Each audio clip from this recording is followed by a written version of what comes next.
Let's start with the OG, the lady that trailblazed for everyone to follow. Now, Bulma is well known for fan service moments, and while yes, Toriyama liked to clown her in the early part of the series, Bulma soon transformed into an integral part of why the main characters succeed at all. The Dragon Radar, which is her invention, literally saved lives. If that thing didn't exist, half the cast would still be dead at this point in the canon, and the entire series would have been devoted to reviving all of them after the Frieza saga. She was the only one who had a chance in hell at piloting the Namekian ship to even get to the Frieza Force in the first place. Wait, does that mean Bulma is partially responsible for everyone's death? I've put my trust in you. She curbed genocidal Saiyan from killing everyone just by existing, and she constantly maintains the training facilities that stop that genocidal Vegeta from using humans as punching bags. She developed the antidote that keeps Goku from dying of heart failure. Her future self created a goddamn time machine that allowed Trunks to stop Frieza from murdering the entire cast in revenge, and that allowed him to get fucking OP so he can go back and kill the Cell/Android/Booze of his timeline. Future Bulma then created a time machine a second time to let Trunks go get Goku and Vegeta to gank Goku Black. Then her current timeline self recreated the fuel to send them back.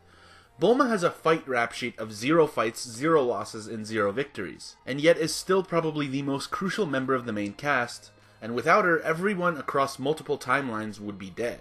Now, while Bulma has spent long hours in the lab concocting insane machinery and formulas that keep her world from exploding, Reagan does the same work with like 90% less brainpower and still puts up similar numbers. He half-heartedly mentored the most powerful Esper known to man, despite having 0 powers of his own, put down an entire section of the Claw Syndicate by just roasting them to death. He maintains the respect of the entire Esper community because they think he's amazing, and he scared off one of the most lethal Esper criminals of all time just by flailing his arms around, and due to his positive accord with the aforementioned Michael Jordan of Espers, got out of a monumental fraud scandal unscathed and scot-free. This is all while maintaining a successful Esper business, initially with Mob's help, but then keeps it relevant even after Mob took a sabbatical. Now, to stay on the topic of Author 1's theme of powerless people doing nothing and becoming famous, King, from his other popular work One Punch Man, has managed to pull off the greatest and most gargantuan prank on all of humanity. This man is a man-child otaku with no job,